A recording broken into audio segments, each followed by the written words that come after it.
Nous allons parler aujourd'hui de l'importance de la prière. Allah nous informe dans le Coran qu'il n'a créé les hommes que pour qu'ils l'adorent. En effet, l'ensemble des prophètes sont venus avec cette pratique qu'est l'adoration d'Allah à travers la prière. Afin de nous montrer l'importance de celle-ci, Allah a fait venir le prophète Mohammed jusqu'à lui lors de cette fameuse nuit de l'Isra ou el-Mi'raj, le voyage nocturne. Lors de cette nuit, le prophète a traversé les cieux pour aller jusqu'auprès d'Allah et recevoir ce précieux cadeau. C'est la seule prescription mise en place au-delà des cieux. Pour toutes les autres, Allah a simplement envoyé l'ange Jibril sur terre pour informer le prophète de la mise en place de la zakat, du jeûne de Ramadan, du pèlerinage à la Mecque. Rends-toi compte, c'est comme une convocation auprès d'Allah, tellement la prière est quelque chose de spécial et d'une importance capitale. La prière est d'ailleurs une obligation. Elle fait partie des piliers de l'islam. Elle est la première pratique que doit accomplir tout musulman. C'est la seule qui ne contient pas de dérogation, c'est-à-dire pas de raison qui excuserait de ne pas la faire. Celui qui est trop faible, celui qui n'a pas d'argent, celui qui n'a pas la santé ou les moyens n'est pas tenu de pratiquer le jeûne, l'aumône ou le pèlerinage.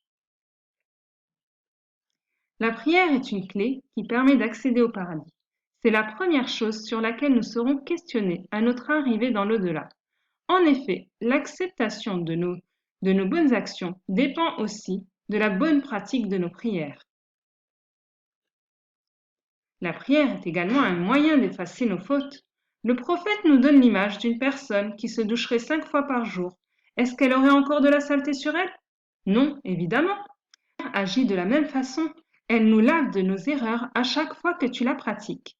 Elle permet également de nous éloigner des mauvaises actions. La prière garde notre foi vivante dans notre cœur. La prière est un moment privilégié entre toi et Allah. Elle te met en relation avec lui.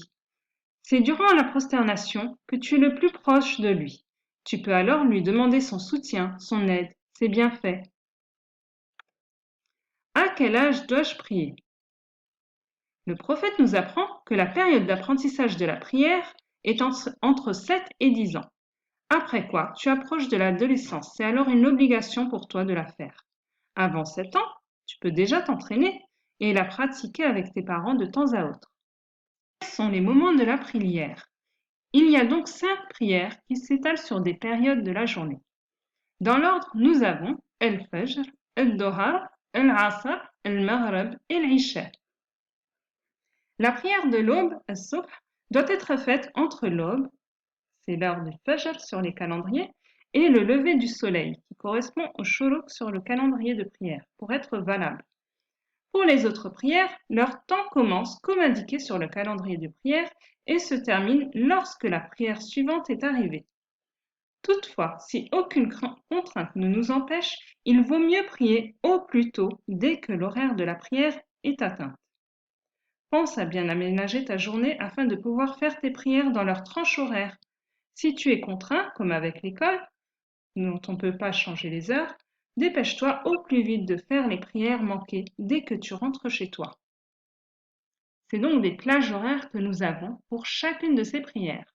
El-Fajr comprend 2 rak'at, El-Dohar 4 rak'at, El-Asr 4 rak'at également, El-Maghrib 3 rak'at et l'Isha 4 rak'at.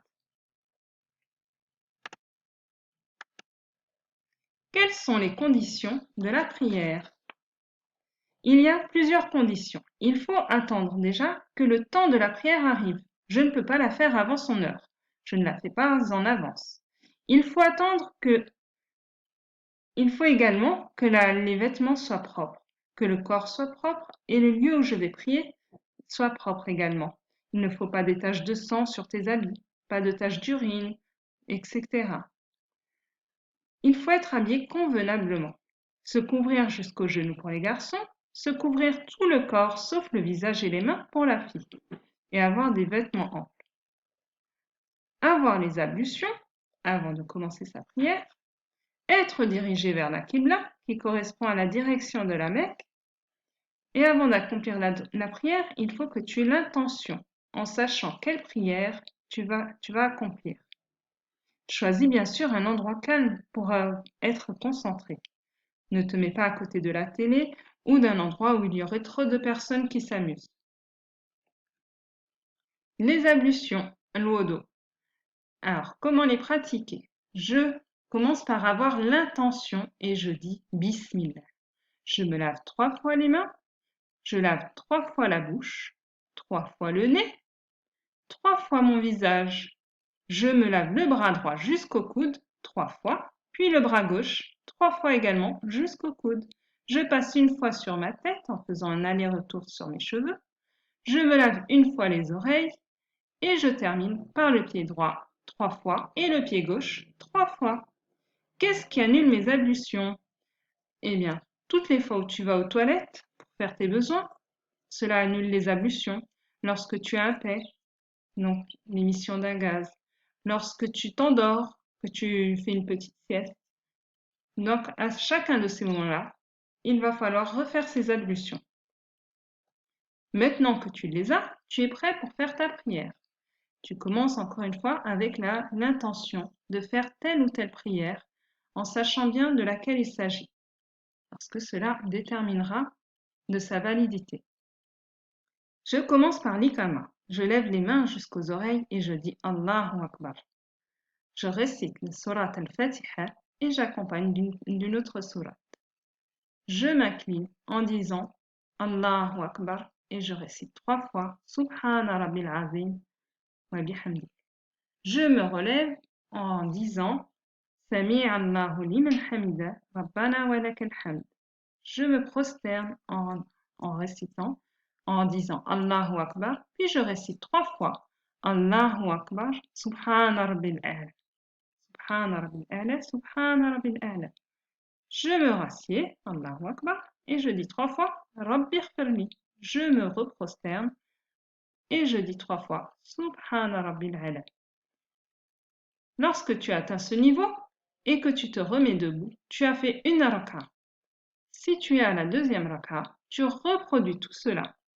Et après quoi, tu t'assieds à nouveau pour faire le tashahhud. Une fois cela terminé, tu tournes la tête à droite et tu dis Assalamu alaikum wa rahmatullah, puis la tête à gauche. Et Assalamu alaikum wa rahmatullah. Ta prière est terminée. Petit quiz de la prière pour voir si tu as tout bien retenu. Je veux aller jouer avec mes copains à l'extérieur. Je peux faire ma prière de l'Asr en avance car je suis pressée. Faux. Nous avons dit qu'il faut attendre le temps de la prière. Tant qu'elle n'est pas encore entrée dans son heure, je n'ai pas le droit de la faire en avance. J'ai saigné du nez et mon pantalon a une grosse tache. Je peux prier avec cette tenue. Faux.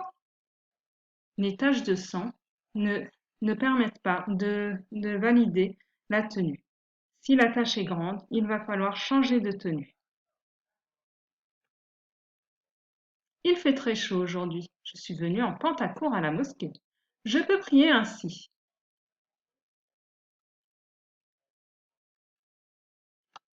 Tout à fait. Nous avons dit que pour les garçons, la tenue doit couvrir jusqu'en dessous de genoux. Cette tenue respecte du coup les conditions. Je peux prier à côté de la télé. Je suis capable d'être concentrée, même pendant ma série. Ceci est permis. Faut choisir un endroit où tu pourras le mieux te concentrer et pouvoir parler avec Allah en toute quiétude. J'ai fait une petite sieste. À mon réveil, j'ai toujours mes ablutions.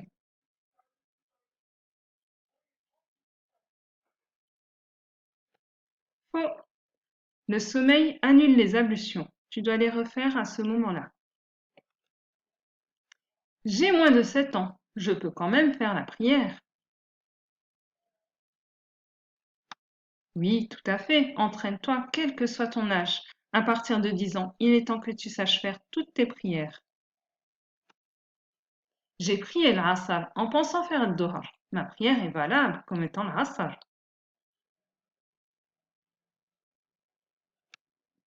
Faux. L'intention que nous mettons juste avant la prière va déterminer cette prière. Félicitations! Je compte sur toi maintenant pour aller faire ta prière et te rapprocher d'Allah.